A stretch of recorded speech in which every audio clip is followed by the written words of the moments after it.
Bharatiya Janata party Jharkhand के प्रदेश अध्यक्ष या यूं कहें झारखंड के पहले मुख्यमंत्री बाबूलाल मरांडी।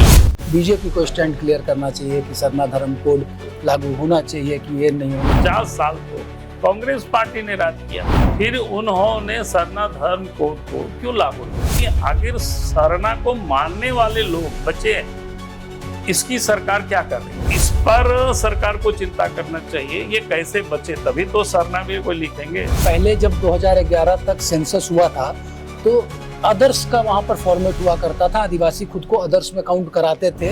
और ये पहली बातें नहीं है कि भाई अभी तो उसका कोई फॉर्मेट ही नहीं बना है, तो इन लोगों ने फॉर्मेट कहाँ देख। तो इनके एक नेता है दिल्ली में कांग्रेस पार्टी के, अब वो कुछ भी बोलता है, आजकल जेब में संविधान लेकर के घूमता जाता है, तो कहता है कि भाई संविधान की बीजेपी समाप्त करेगी। भाई 11 साल से तो बीजेपी की सरकार है। आप देखेंगे कांग्रेस के नेता भाषण देते हैं कि भाई बीजेपी मनुस्मृति लागू करना चाहते हैं। अरे बारे हम तो कहते हैं कॉमन सिविल कोड लागू हो। अब उनकी एक नेता या मंत्री है झारखंड सरकार में, वो क्या कहते हैं, भाई संविधान से हमारे लिए सरिया ऊपर। 5 लोकसभा की सीटें आप लोग हार गए, फिर आदिवासी क्या नाराज चल रहे हैं भाजपा? हमें वोट मिलनी चाहिए था, तो आप लोग देखने लगे हैं, जानने लगे, समझने लगे 11 वर्षों के पहले देश की लोगों की क्या स्थिति थी। देश के अध्यक्ष भी आप हैं, विधायक दल के नेता के नाते विधानसभा में लीडर अपोजिशन की भूमिका में भी आप हैं। अगर बाबूलाल जी के ऊपर पार्टी का नेतृत्व तो ये छोड़ दे कि आप किस पद को चुनना चाहेंगे? देखिए पार्टी जो निर्णय करेगी। पेशा कानून को लेकर जो 25 साल झारखंड का हो गया, 1996 का ये पेशा है, आज तक झारखंड में क्यों नहीं? लेकिन अभी पिछले 5 वर्षों से इन्होंने जानबूझ करके विलंब, मुझे नहीं लगता है कि अब इनको विलंब कर। अभी तो नगर निकाय का चुनाव नहीं हुआ, इसलिए नहीं हुआ, ट्रिपल टेस्ट करना अभी तक नहीं किया। मैया योजना को किस तरीके से? तो स्वाभाविक है, गरीबों के खाते में अगर 2,500 रुपया एक दिन पहले आ जाता है, सभी लाभ मिला ऐसा कुछ नहीं है। अगर सब मिला रहता तो भाई इतनी बड़ी तादाद में हमको कहाँ से वोट आता? सर, सरना धर्म कोड को लेकर सत्तारूढ़ गठबंधन यहाँ सड़कों पर उतर रहा है। कोई कह रहा है कि हम दिल्ली के जंतर मंतर में धरना देंगे। बीजेपी को स्टैंड क्लियर करना चाहिए कि सरना धर्म कोड लागू होना चाहिए कि ये नहीं होना चाहिए। ये तर्क ये लोग देते हैं कि देश में अगर पशु गिने जा सकते हैं तो आदिवासियों की गणना क्यों नहीं? तो बीजेपी का स्टैंड इसमें सरना पहली बात तो मैं कहूँगा कांग्रेस को ये बतानी चाहिए ना, कांग्रेस ने तो इस देश में लंबे समय तक राज किया था, आखिर वो सरना धर्म कोड को क्यों लागू नहीं किया? आज अगर हमसे वो मांग कर रहे हैं, अभी तो जब सेंसस होना है, मोदी जी के नेतृत्व में पिछले 10 वर्षों से सरकार है, 50 साल तो कांग्रेस पार्टी ने राज किया था, फिर उन्होंने सरना धर्म कोड को क्यों लागू नहीं किया था? तो इसलिए जब वो सत्ता से आज बाहर है तो चिल्ला रहे, इसलिए उनको तो कोई नैतिक अधिकार ही नहीं बनता है। वो लोग तो उनके, मैं वही कह रहा हूँ, उनका कोई नैतिक अधिकार नहीं बनता है, चाहे कांग्रेस हो चाहे झारखंड मुक्ति मोर्चा हो। और हम तो सरना को मानते ही नहीं, बल्कि उस पर हम जीते भी। और मैं तो सरकार से कहता हूँ, आज जेएमएम की सरकार है, कांग्रेस, ये लोग मिलकर सरकार चला रहे। सवाल इसकी नहीं है, सवाल तो इसकी है कि भाई आखिर सरना को मानने वाले लोग बचे, इसकी सरकार क्या कर रही है? आज संथाल हो, मुंडा हो, उरांव हो, खड़िया हो, ये जो मेजर 3-4 जाति है जिसके बारे में मैंने चर्चा की, आज इनकी जैसे खड़िया तो लगभग 60% से अधिक लोग ईसाई बन चुके हैं। अर्थात खड़िया की जो परंपरागत जो संस्कृति है या धार्मिक मान्यताएं हैं, उसको लोग छोड़ चुके हैं, तो उसका क्या होगा? संथाल भी लगभग 2011 के सेंसस में लगभग 1% करीब संथाल की जो परंपरा है, उनकी जो देवी देवता है, उसको लोग छोड़ चुके हैं, उसका क्या होगा? उसी प्रकार से उरांव में भी लगभग संभवतः आज बिल्कुल एग्जैक्ट आंकड़ा तो मेरे पास इस समय नहीं, लेकिन जहाँ तक मुझे याद है 33% से कहीं अधिक लोग उरांव की जो परंपराएं हैं, उनकी जो देवी देवता, उसको छोड़ करके ईसाई बन चुके हैं। 25% करीब लोग आपके मुंडा भी लोग ईसाई बन चुके हैं। उसी प्रकार से हो में भी करीब करीब 2011 के सेंसस में 2% तो करीब बन चुके हैं। अब जो संथाल या जो मुंडा उरांव अपनी देवी देवताओं को छोड़ दिया, अपनी आस्था विश्वास को छोड़ दिया, तो इस पर सरकार को चिंता करना चाहिए। ये कैसे बचे, तभी तो सरना भी कोई लिखेंगे। अगर कोई आदिवासी सभी के सभी संथाल या सभी के सभी मुंडा, सभी के सभी उरांव, वो सब खड़िया क्रिश्चियन बन जाएंगे, तो फिर आप सरना सरना कहते रह जाइएगा, फिर सरना लिखने वाला कोई नहीं रहेगा, बोलने वाला कोई नहीं रहेगा। तो जिस मूल चीज पर इसको काम करनी चाहिए, बाबुल जी इस पे उस पर तो सरकार बाबूलाल जी इस पे सफाई ये लोग ये दे रहे हैं कि पहले जब 2011 तक सेंसस हुआ था तो अदर्स का वहां पर फॉर्मेट हुआ करता था, आदिवासी खुद को अदर्स में काउंट कराते थे, और आने वाले सेंसस में अदर्स को हटा दिया गया है, सिर्फ 6 कॉलम ही है। पहली बात तो करें कि अभी तो सेंसस की अभी तो रोज अखबार में चल रहा है कि जाति सेंसस हमें करना है तो किस प्रकार से फॉर्मेट होगी, अभी तो इस पर ही चर्चा हो रही है। तो इन लोगों की आदत है, जैसे गांव में हम लोग कहते हैं ना, देहात में हम लोग जब बच्चे थे तो खेलने जाते थे, धूप में स्कूल से लौटते थे और कहीं ना कहीं चले जाते थे, तो माँ डराती थी कि भाई उधर मत जाना, उस नाला में चुड़ैल रहता है या उस जो पेड़ में भूत रहता है। तो इस प्रकार की ये लोग बात करते हैं। और ये पहली बातें नहीं है कि भाई अभी तो उसका कोई फॉर्मेट ही नहीं बना है, तो इन लोगों ने फॉर्मेट कहाँ देखा, हमको तो ये बतावे ना लोग। अभी तो बातें चल रही हैं कि भाई हमको सेंसस करना है तो किस प्रकार से, पहले क्या होगा। आज भी शायद अखबार में या कल भी अखबार में छपा था कि पहले ये चल रहा है कि नहीं, पहले तो जाती है कि सूची तैयार हो जाएगी, इसके बाद तो ये सारी चीज़ें काफ़ी कुछ है। तो अभी तो कहीं आया ही नहीं, तो कहाँ से इन लोगों ने देखा। तो इनकी एक नेता है दिल्ली में कांग्रेस पार्टी के, अब वो कुछ भी बोलता है, आजकल जेब में संविधान लेकर के घूमता रहता है, तो कहता है कि भाई संविधान की बीजेपी समाप्त करेगी। भाई 11 साल से तो बीजेपी की सरकार है, क्या हुआ संविधान? उससे पहले भी अटल जी 6 वर्षों तक देश के प्रधानमंत्री रहे, और श्रीमती गांधी ने उन्हीं के परिवार के संविधान को क्या किया था 1975 में, 25 जून 1975 को संविधान की तो हत्या कर दी थी, धज्जी उड़ा दी थी। और वो लोग जेब में लेकर के घूमते हैं, दुनिया में कहता है संविधान बीजेपी को समाप्त करेगी। दुष्प्रचार करना तो कोई सीखे उनसे। फिर आप देखेंगे कांग्रेस के नेता भाषण देते हैं कि भाई बीजेपी मनुस्मृति लागू करना चाहते हैं। अरे बारे हम तो कहते हैं कॉमन सिविल कोड लागू हो। जब कॉमन सिविल कोड की बात करते हैं तो ये लोगों की पसीना छूटने लगता है। तो ये भाई दोनों तरफ ये नहीं चलेगा। अब उनकी एक नेता या मंत्री है झारखंड सरकार में, वो क्या कहते हैं, भाई संविधान से हमारे लिए सरिया ऊपर है। ये तो उनकी मानसिकता है। तो सिर्फ राजनीति करते हैं और धर्म की स्थिति पैदा कैसे हो इसकी वो कोशिश करते हैं। जैसे अभी भी आप देख रहे हो कि सिंदूर, ऑपरेशन सिंदूर हुआ, भाई पूरा दुनिया मान रहा है, पाकिस्तान रो रहा है कि हमको इतना मारा, दुनिया में जाकर रो के कर रहा है।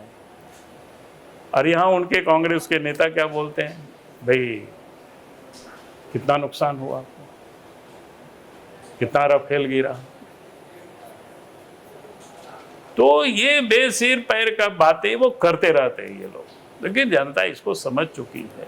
जनता कोई इतना मूर्ख नहीं है, जनता समझती है अच्छी तरह। सर झारखंड की राजनीति में अगर बात करें तो 2019 के विधानसभा चुनाव, 2024 के विधानसभा चुनाव, 2024 के लोकसभा चुनाव, आदिवासी बहुल सीटों पर बीजेपी को नुकसान क्यों हो गया? 5 लोकसभा की सीटें आप लोग हार गए। आरक्षित सीटों में पिछली मर्तबा 26 सीटें इस गठबंधन ने जीती थी, उसके बाद इस बार के चुनाव में 27 सीटों पर। आखिर आदिवासी क्या नाराज चल रहे हैं भाजपा से? नहीं, मैं कहूँगा कि नाराज नहीं चल रहे हैं, लेकिन हाँ, जितनी पैमाने में हमें वोट मिलनी चाहिए था उस पैमाने में वोट हमें नहीं मिल पाया। तो हम लोग कोशिश कर रहे हैं और लगातार उस क्षेत्र में पार्टी मजबूत हो रही है। अगर आप उस क्षेत्र की राजनीति को देखेंगे, आज से नहीं, वर्षों से सामान्यतया नेशनल पॉलिटिकल पार्टी के अगेंस्ट में ही लोग वोट करते हैं। आप जयपाल सिंह से लेकर के अभी तक अगर आप देखेंगे, लेकिन उसके बाद भी आज के तारीख में आदिवासी क्षेत्रों में बीजेपी की जितनी पहुंच बनी है उसकी आप कल्पना नहीं कर सकते। हम लोग तो उस समय भी काम करते थे, उस समय तो गिने चुने लोग हुआ करते थे। तो जब डायरेक्ट फाइट हो रही है तो हमें उस क्षेत्र में थोड़ी सी नुकसान हुई है, लेकिन तब भी मैं कह सकता हूँ अगर आप उन क्षेत्रों के वोटों को आप देखेंगे तो हम लगातार वहाँ मजबूत हुए हैं और उन क्षेत्रों में भी काफ़ी हमें वोटें मिली है और हम उम्मीद करते हैं कि आने वाला समय हम उसको भरपाई कर लेंगे। सर, क्या वजह रही होगी? कहीं CNT SPT एक्ट में जो पूर्व की सरकार नहीं, ने मैं वैसा नहीं कहता हूँ कि एक परसेप्शन बनता है, तो परसेप्शन वर्षों से बीजेपी के बारे में जो बनाया गया था कि भाई बीजेपी डिक्कुओं की पार्टी है, बीजेपी बाहरी पार्टी है, महाजनों की पार्टी है, अलग अलग प्रकार से लोगों ने उसको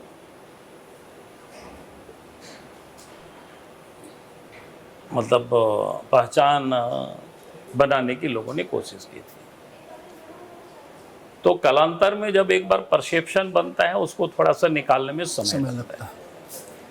तो मैं समझता हूं कि आप वो समय आ गया है, क्योंकि आप किसी भी व्यक्ति जब सत्ता में आती है और सत्ता में भी देखते हैं, जैसे केंद्र की सरकार को देख रहे हैं या पिछले 12-13 वर्षों तक बीजेपी की सरकार भी झारखंड में रही है, चाहे वो रघुवर दास जी मुख्यमंत्री रहे हो, चाहे अर्जुन मुंडा मुख्यमंत्री रहे हो, चाहे बाबूलाल मरांडी मुख्यमंत्री रहे हो, सबको काम करते हुए लोग देखे और आज भी लोग काम करते हुए लोग देख रहे हैं। तो अब वो राइट समय है कि आगे लोग उसकी तुलना करेंगे और फिर लोग समझेंगे कि भाई आदिवासी किसके राज्य में सबसे अधिक सुरक्षित रहेंगे। तो हमने कहा कि ये सब तो समय के साथ लोगों को समझ में आता है और आप धीरे धीरे समझ में आने लगेगा। जैसे अभी आप 1-2 घटना आप देख सकते हो, जमीन से जिस प्रकार से इस प्रकार लोग आदिवासी लोग बेदखल हो रहे हैं। आज तक झारखंड बनने के बाद किसी भी राज्य में किसी के भी सरकार नहीं इस प्रकार से नहीं हुई थी जमीन की लूट लोगों की, जितना हेमंत सोरेन के राज में हो रही है। अब चारों तरफ लोग महसूस कर रहे हैं। तो उनको आने वाला कल समझ में आएगा कि जो हमें जल जंगल जमीन की रक्षा करने की बात कर रहे थे और वो अगर सत्ता में बैठ करके जल जंगल जमीन को ही लुटाने में लगे हुए हैं तो फिर लोग समझेंगे। तो ये जो परसेप्शन है वो फिर इसको हम लोग समाप्त करेंगे, जो उन्होंने दुष्प्रचार करके, जैसे हमने कहा कि पिछले चुनाव के समय जेब में संविधान लेकर के घूमे, कहा कि नहीं बीजेपी आएगी तो संविधान को संशोधन कर देगी, बदल देगी, रिजर्वेशन खत्म कर देगी। तो कई चीज़ें ऐसी होता है दुष्प्रचार देश भर में किया। तो इसलिए हमने कहा कि ये जो परसेप्शन बनता है थोड़े दिन तक के लिए जरूर ठीक रहता है, लेकिन जब अवसर मिल जाता है तो लोग समझ जाते हैं। तो सर, इस परसेप्शन को दूर करने के लिए आप लोग फील्ड में लगातार अभी भी प्रयास कर रहे हैं? नहीं, हम लोग लगातार करते ही हैं और आगे भी करेंगे लगातार। उनके बीच में जाकर उनको बताना कि भाई पहले क्या होता, अब क्या हो रहा है, पहले क्या स्थिति थी और आज की क्या स्थिति है। आप तो 11 वर्ष पूरे हो रहे हैं नरेंद्र मोदी जी के कार्यकाल में, तो 11 वर्षों में जो देश में जो परिवर्तन आया है तो आप लोग देखने लगे हैं, जानने लगे हैं, समझने लगे। 11 वर्षों के पहले देश की लोगों की क्या स्थिति थी, आम लोगों की। तो ये आप उनको अच्छी तरह से समझा भी सकते हैं, लोग समझते भी हैं, उनको बताना भी पड़ता है।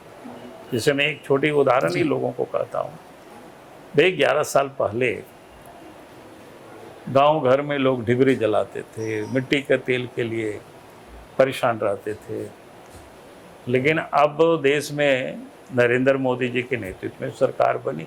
अब कोई मिट्टी तेल के लिए लोग दौड़ नहीं लगाते हैं, लालटेन और डिबरी के लिए लोग अब बाजार से खरीदने के लिए लोग परेशान नहीं, क्योंकि अब गाँव के घरों तक बिजली पहुंच गई। अब मांगे होती हैं तो भाई हमारे यहाँ 24 घंटा बिजली नहीं रहता या हमारे यहाँ वोल्टेज कम रहता है, इसकी अब डिमांड ये होती है कि नहीं इसको वोल्टेज ठीक हो जाए ताकि एसी भी चले, पंखा भी चले और बढ़िया से लाइट भी दे। तो कितना बदल गया कि इन 11 वर्षों में। तो ये कोई साधारण घटना नहीं है।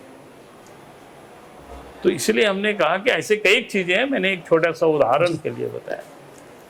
अब तो तकनीक कितना बदल गया, पहले लोग जेब में पैसे ले करके लोग जाते थे। हम लोगों को कहते हैं कि एक ज़माना ये था कि हम लोग इस इलाके में रहते हैं तो बस में खूब डकैती होता था, सुनते थे कि हर सप्ताह में कोई ना कोई बस को लूट लिया। अब नहीं सुनते होंगे, इसलिए कि आप कोई भी व्यापारी पैसा लेकर के लोग घूमता नहीं है, चलता नहीं। कैशलेस ट्रांजेक्शन, अब कैशलेस हो गया, अब सब कुछ मोबाइल में। तो इस तकनीक को देश के प्रधानमंत्री नरेंद्र मोदी जी ने ले आए और इसको विकसित किया। आज दुनिया हैरान है देख करके।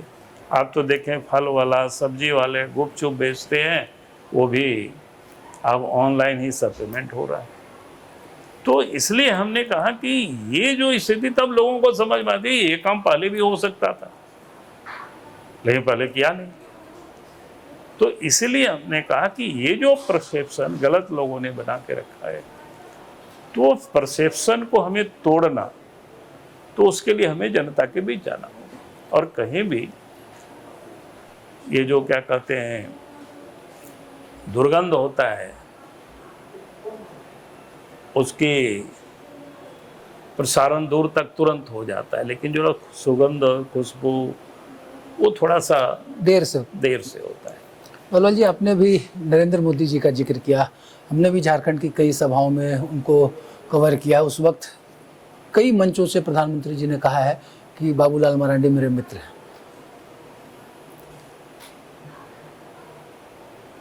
नहीं, उनके बड़कपन है, क्योंकि देश के प्रधानमंत्री है। संबंध तो पार्टी में हम लोग कर रहे थे काम। हम भी जब एमपी वगैरह नहीं बने थे तब दिल्ली जाते थे, तो राष्ट्रीय नेतृत्व में वो थे, हम प्रदेश की राजनीति में थे। उस समय भी भेंट मुलाकात होती रहती थी, उससे जो बातें होती। और जब वो मुख्यमंत्री बने थे तो कुछ समय तक तो हम भी यहाँ मुख्यमंत्री थे। मुख्यमंत्री हटने के बाद भी गुजरात में आदिवासी क्षेत्रों में कई कार्यक्रम आयोजित करते थे, तो उस वक्त हमें कई एक अवसरों पर हमको वो बुलाया भी थे और हम गए भी थे जगह जगहों पर। तो एक संबंध और फिर नेता है। और मैं समझता हूँ कि मोदी जी जितने लोगों से अपने आप को कनेक्ट रखते हैं, तो इस प्रकार की लीडर को मैंने देखा नहीं। और भी देश के प्रधानमंत्री होने के बाद भी आप देखते होंगे, परीक्षा का समय होता है तो बच्चों से अपने को इंटरेक्ट करते हैं। जब खेल कूद होता है, कहीं भी ओलंपियाड होता है, एशियाड होता है या नेशनल गेम होता है, तो खिलाड़ियों से भी अपने को कांटेक्ट करते हैं। बड़े बड़े कोई आयोजन होता है, कुंभ जैसे मेला होता है, तो आप देखते होंगे वहाँ जो स्वीपर का जो काम करते हैं, सफाई के कर्मचारी होते हैं, उनके भी पैर धोते हैं। कहने का अर्थ है कि वो सब लोगों के साथ अपने आप को कनेक्ट करते हैं, और ये उनकी बहुत बड़ी गुण है। ये सब नेताओं में नहीं हो पाता है इस प्रकार की। बलवाल जी, हमने जब से आपको देखा है, संगठन निर्माण को लेकर आप लगातार भ्रमणशील रहे। हम संभवतः हम लोग जितना जानते हैं, झारखंड में आपसे ज़्यादा कोई राजनीतिक गतिविधियों में भाग लेने के लिए कभी दुमका तो चाईबासा, इधर पलामू हो या फिर दूसरा इलाका अपना उत्तरी छोटा नागपुर का हो, आप लगातार घूमते रहे हैं। अभी 2 जवाबदेही आपके पास है सर। प्रदेश के अध्यक्ष भी आप हैं, विधायक दल के नेता के नाते विधानसभा में लीडर अपोजिशन की भूमिका में भी आप हैं। अगर बाबूलाल जी के ऊपर पार्टी का नेतृत्व तो ये छोड़ दे कि आप किस पद को चुनना चाहेंगे, तो आपका क्या निर्णय होगा? देखिए, पार्टी जो निर्णय करेगी हमारा वही निर्णय है, अपना मेरा कोई निर्णय नहीं अलग। एक विषय और है सर, क्योंकि आप पहले मुख्यमंत्री इस राज्य के रहे हैं, पेशा कानून को लेकर 25 साल झारखंड का हो गया, 1996 का ये पेशा एक्ट आज तक झारखंड में क्यों नहीं इम्प्लीमेंट हो पाया? देखिए, मैं कहूँगा कि मेरी जहाँ तक जानकारी है, और जिस वक्त हम भी राज्य के मुख्यमंत्री बने तो थोड़े दिन के लिए ही रहे, तो उस समय हम शुरुआत किए थे। बाद में कुछ अदालती कारणों से निर्णय होने में विलम्ब हुआ, लेकिन अभी पिछले 5 वर्षों से इन्होंने जानबूझ करके विलम्ब। मुझे नहीं लगता है कि अब इनको विलम्ब करनी चाहिए। भाई, इस बार उनको जो निर्णय करनी है उसको जल्दी निर्णय करनी चाहिए, लागू कर देनी चाहिए। निर्णय क्या, लागू कर देनी चाहिए, क्योंकि वो सब चीज़ तो कानून बने हुए हैं, उसमें से कोई इनको अलग से कुछ करने की ज़रूरत है ऐसा कुछ नहीं है, लागू कर देनी चाहिए। बल्कि मैं तो यहाँ तक कहता हूँ कि भाई जो उसमें से प्रावधान है उससे और अच्छा क्या कर सकते हैं और बेहतर क्या कर सकते हैं, तो वो और कर देना चाहिए। आरक्षण को लेकर भी कई तरह की बातें इस राज्य में आई है। जिस तरीके से सरकार कहती है कि हमने विधेयक पारित करके भेज दिया है, स्पेशल सत्र बुलाया था सदन का, पर अब तक उस आरक्षण के विषय पर निर्णय नहीं हो सका। जितना मुझे याद, आप लोगों ने शायद कहा भी था कि इसके लिए बिल पारित करने की आवश्यकता नहीं थी, एक नोटिफिकेशन सरकार निकाल सकती थी। तो बिल्कुल कर सकती थी, राज्य सरकार का काम था उस समय, लेकिन उन्होंने कुछ किया नहीं है।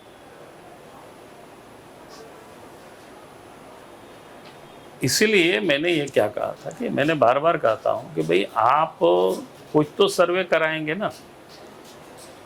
अगर मैंने एक शब्द कहूँ कि एनआरसी हो जाए तो पता चल जाएगा, उसी प्रकार से आप सर्वे कराइए कि भाई राज्य बनने के बाद इन 20 वर्षों में या 25 वर्षों में कितना जॉब हमने लोगों को दिया, उसमें से कितनी जॉब में झारखंड के बच्चे क्वालिफाई कर पाए, कितने बाहर से आए। तब कोई आंकड़ा को लेकर के आप अदालत में भी जाएंगे। अगर अदालत रोकती है तो आप कहेंगे देखिए साहब, हमने ये कोशिश किया, यहाँ के लड़कों को ये अवसर नहीं मिल पाता है और इसीलिए हम ये रिजर्वेशन की सीमा को हम 50% से हम आगे बढ़ा रहे हैं। आपके पास कोई तो लॉजिकल थॉट होना चाहिए ना। तो सरकार तो ये काम कर नहीं रही है, आप किसी को कैसे समझाइएगा? बल्कि आप क्या कर रहे हैं, इन 5 वर्षों में जो भी नियुक्तियां हुई है, पैसे ले करके बाहर से लोगों को नियुक्त किया है, तो ये कर ही नहीं सकता ये काम। जिस दिन वो करेंगे वो लोग खुल करके बता देंगे, तो इनको डर लगता है।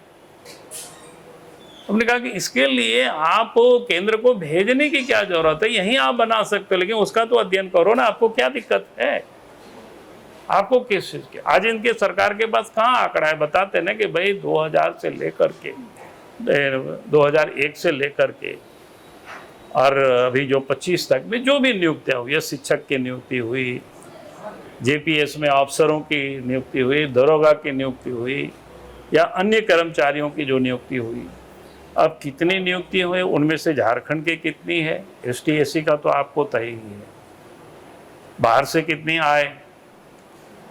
और उसके बाद आप कहते कि भाई हमने ये कोशिश किया कि अगर हम इसको नहीं करेंगे तो बाहर से लोग आएंगे, यहाँ के बच्चों को उसका लाभ नहीं मिल पाएगा। इसलिए हम रिजर्वेशन की ये सीमा को बढ़ा रहे हैं ताकि यहाँ के बच्चों को हमको प्रोटेक्ट करना है। तो क्या दिक्कत था? या स्थानीय नीति हम इसलिए बना रहे हैं कि भाई हम यहाँ के बच्चों को प्रोटेक्ट करें, लेकिन आप तो कोई आंकड़ा बता ही नहीं रहे हैं, दिखाई नहीं रहे हैं, इस बार आप कर ही नहीं रहे हैं।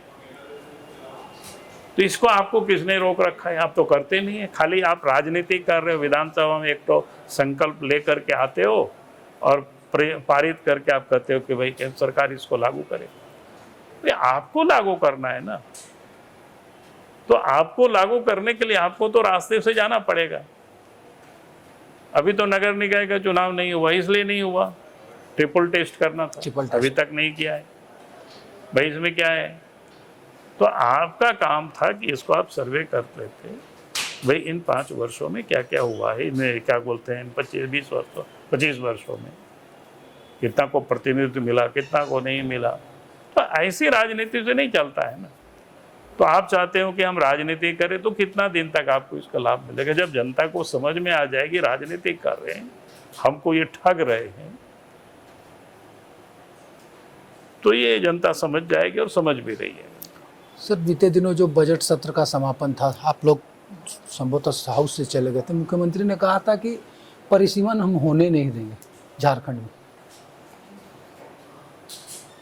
उसमें क्या करेंगे? आदिवासियों की सीट घटेगी, ये होगी, तो यहाँ बोले होने नहीं देंगे। परिसीमन के लिए इनको क्या करेगा? कोई जाकर के खेत में थोड़े अमीन की तरह नापने वाले हैं। तो ये तो राजनीति में आदमी को बेवकूफ बना रहा है। अरे परिसीमन होता है ये तो पॉपुलेशन के आधार पर देख करके कि भैया ये विधानसभा क्षेत्र अब ये बनेगा, विधानसभा क्षेत्र वो बनेगा। उसके लिए तो कोई अमीन जाकर के जाएगा नहीं। सीमाओं का पुनर्मूल्यांकन होता है। वही तो मैं कह रहा हूँ। तो उसके लिए क्या करेंगे? हमको ये समझाओ। इनका कहना है कि साथ में जैसे हम लोगों ने विरोध हमने किया कह रहे कि साथ में विरोध करें ना, इसे क्या है मतलब अंतर पड़ता है? ये तो लोगों को बेवकूफ बना रहे हैं ना। अरे कोई भी करेगा, हम मानते हैं कि अगले सेंसस होगा तो सेंसस की आबादी, या तो 2011 का सेंसस तो हुआ ही है, 2011 के सेंसस को आधार मान लेगा तो 2011 में 3 करोड़ समथिंग पॉपुलेशन रहा है। अब उसी के हिसाब से हम उसको डिवाइड कर देंगे। अगर हम 81 विधानसभा तो 81 को डिवाइड कर देंगे, सीटें बढ़नी या चाहिए सर सीटें यहाँ। बढ़े। अब वो तो हम नहीं कह सकते, केंद्र क्या विचार करती है वो तो अभी कुछ भी नहीं बताया जा सकता है, कहा नहीं जा सकता है। तो उसमें ये कैसे रोक लेंगे? ये तो बेफिजूल की बातें करते हैं। पॉलिटिक्स में बोलने के लिए अच्छा है, सुनने में अच्छा है, लेकिन ये कहेगा कि हम सीमांकन नहीं होने देंगे। भाई सीमांकन नहीं से कैसे तो रोक लोगे? तो सीमांकन तो हो जाएंगे। उसके लिए तो कोई अमीन की तरह खेत में होता है ना कि बंटवारा नहीं होने देंगे। तो वहाँ समझ में आता है कि चलो भैया वहाँ जमीन है, अमीन नाप रहा है, वहाँ आपको क्या बोलते हैं तारी उरी गाड़ेगा तो उसको नहीं गाड़ने दोगे। उसके लिए तो कुछ भी करना नहीं है, तो बैठे बैठे करेगा सब। खाली नक्शा देखेगा कहाँ कि इसमें किधर करना क्या है, इतना ही सोच। सर, एक शब्द ने विधानसभा चुनाव को काफ़ी प्रभावित किया या ना किया, ये तो आप लोग बेहतर बता पाएंगे। मैया योजना को किस तरीके से देखते हैं? देखिए, मैया योजना में कहूँगा कि थोड़ा बहुत तो प्रभावित किया ही है। आपने देखा होगा कि उसी समय पैसा भी भेजा था, चुनाव जब ऑन हो गया था, या बल्कि दूसरे या तीसरा दिन चुनाव तो उससे एक दिन पहले खाते में पैसा भेज दिया। तो स्वाभाविक है, गरीबों के खाते में अगर 2,500 रुपये एक दिन पहले आ जाता है तो उनको लगता है यार चलो बाद में क्या होगा नहीं होगा, आज तो आ गया है। तो उसका उनको लाभ मिला है। सब ही लाभ मिला ऐसा कुछ नहीं है। अगर सब मिला रहता तो भाई इतनी बड़ी तादाद में हमको कहाँ से वोट आते या इतना सीट हम कैसे जीतते। लेकिन थोड़ी सा तो प्रभावित करता ही है। सर, एक आखिरी सवाल, नेता विपक्ष के नाते सरकार को क्या सलाह देंगे? मैं तो सरकार को ये कहता हूँ कि भाई ये अवसर मिला है, ईमानदारी से काम करो, प्रामाणिकता से काम करो, करप्शन फ्री गवर्नमेंट बनाओ और कानून व्यवस्था को ठीक करो। तो आप सुन रहे थे राज्य के पहले मुख्यमंत्री और वर्तमान में नेता विपक्ष भाजपा के प्रदेश अध्यक्ष बाबूलाल मरांडी को, जिन्होंने सरकार को सलाह दिया है कि ईमानदारी के साथ काम करे। जिस उम्मीद के साथ जनता ने उनका साथ दिया था उसके अनुरूप राज्य की भलाई को लेकर वो आगे बढ़े। कई विषयों पर इन्होंने अपनी बात रखी है और जिस तरीके से कहा कि राज्य की सरकार काम करने के बजाय अभी जिन विषयों को लेकर लोगों को भटकाने की कोशिश कर रही है, या फिर चुनाव के वक्त क्या कुछ हुआ, उन तमाम चीज़ों को लेकर वक्त के साथ बीजेपी भी आगे बढ़ेगी, विपक्ष आगे बढ़ेगा। इसके साथ वो वक्त भी आएगा जब झारखंड में फिर से भारतीय जनता पार्टी मजबूती के साथ उभर कर सामने आएगी। आज के लिए इतना, मुझे दीजिए इजाज़त।